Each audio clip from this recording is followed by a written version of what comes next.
So now that we know what's holding us back, let's get started. We liken this kind of work to a military campaign, a strategic campaign. And like any strategic campaign, it starts with a clear, defined mission. Ask yourself, what's your purpose? What's your big why? What's going to motivate you to blast through the obstacles and insecurities that inevitably will come up for you as you approach this new door of opportunity?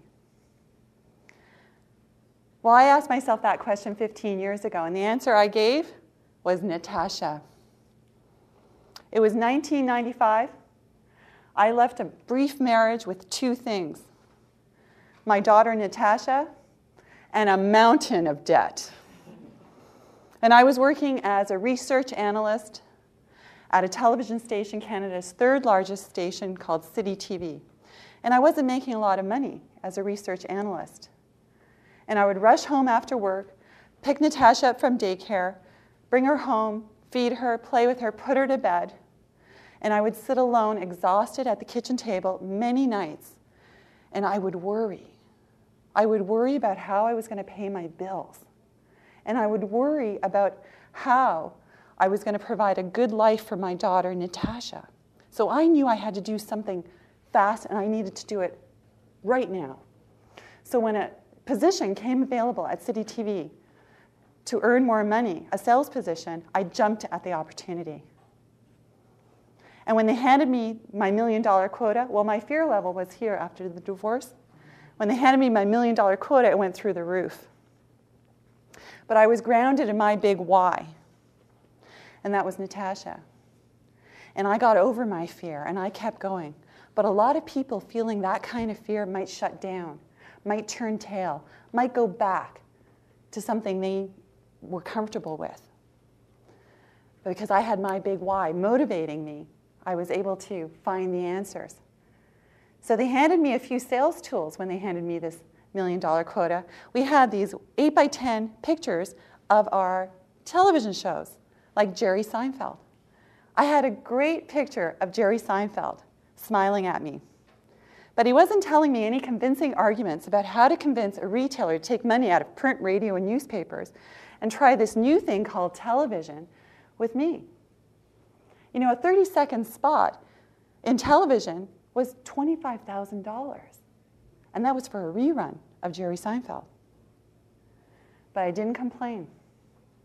I didn't wait for my sales manager to make better sales tools for us.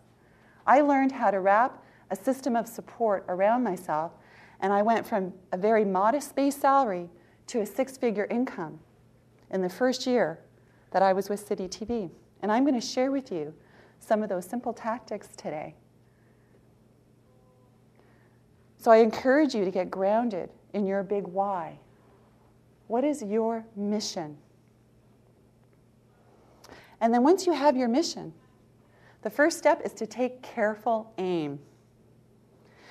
There are many doors out there, all shapes and sizes, big and small. Some of this business is good business for you, and some of this business is not good business.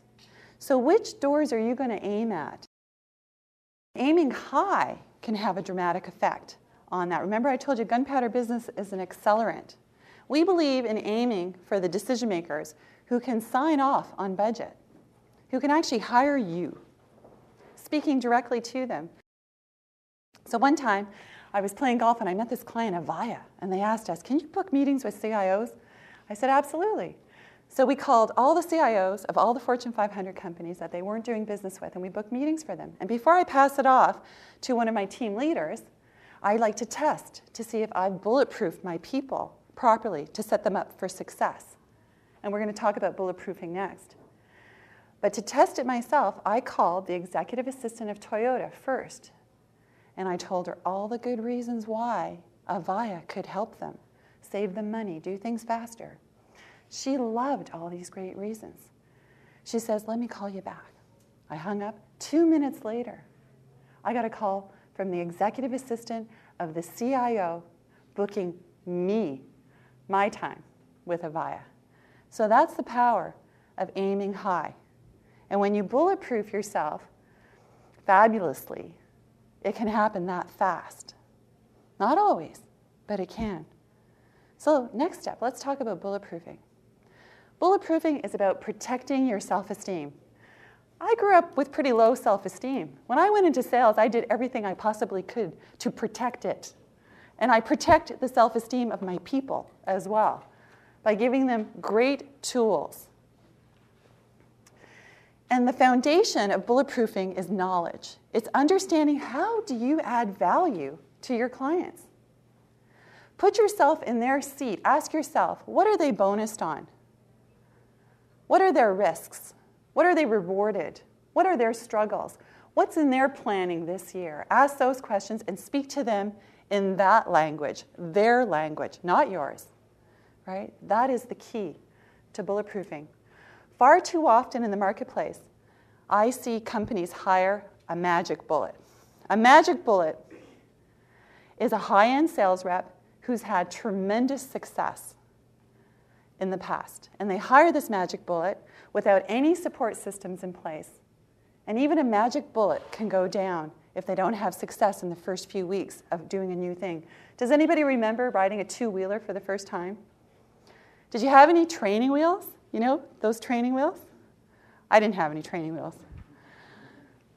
But these days, young kids, I see families put them on this two-wheeler, and I think these support mechanisms are great because the child gets to be confident, you know, on this new thing, this new big two-wheeler bike, right? Remember the first time you rode that bike, how confident you were?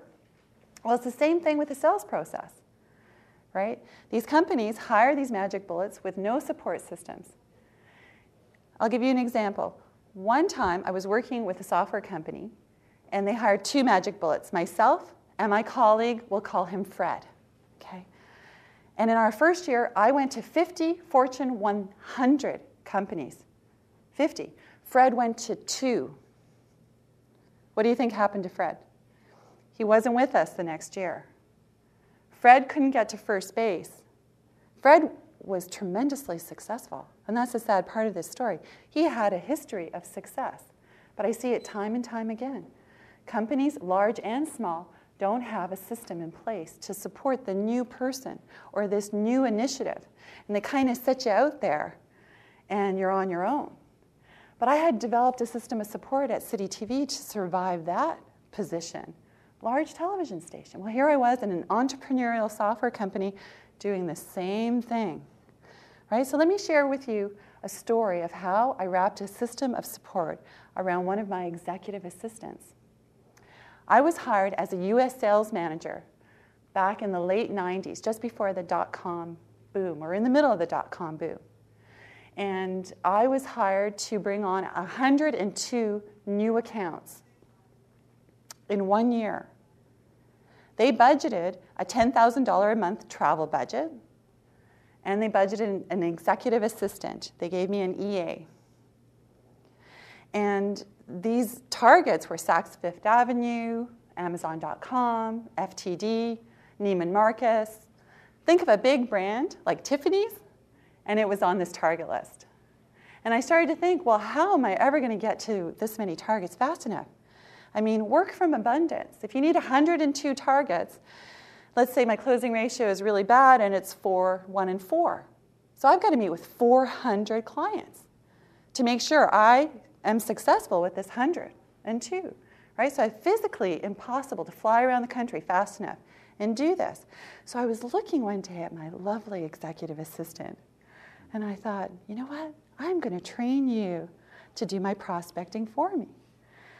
And I have to tell you, when I broke the news to her, she was not happy, okay?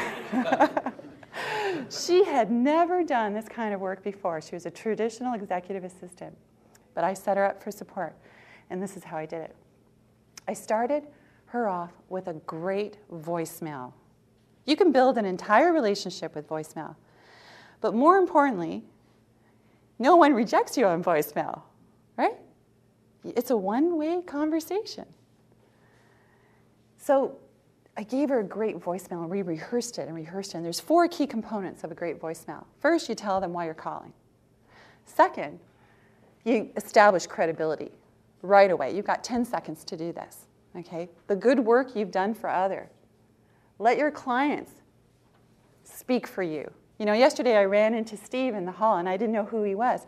But he was sitting beside, it's Dick, right? He was sitting beside Dick. And Dick told me everything about Steve. And I was like, wow! Right? Because it's so much more powerful when someone else talks about all the good things that you've done. Right? So establish credibility. Third, talk to them about what's in it for them.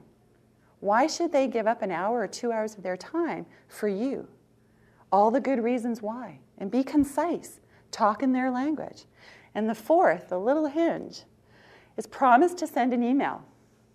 And the reason we promise to send an email is that you can elicit help later on. Because you know, these Fortune 1000 companies, they have gatekeeping down to a fine art. It's like a vault, right? We don't hand out email addresses, but you can elicit support. There are ways, we've got lots of techniques in our book, but the easiest way is to ask the executive assistant to please help you. I've promised your decision maker, your boss, that I was going to send this email today.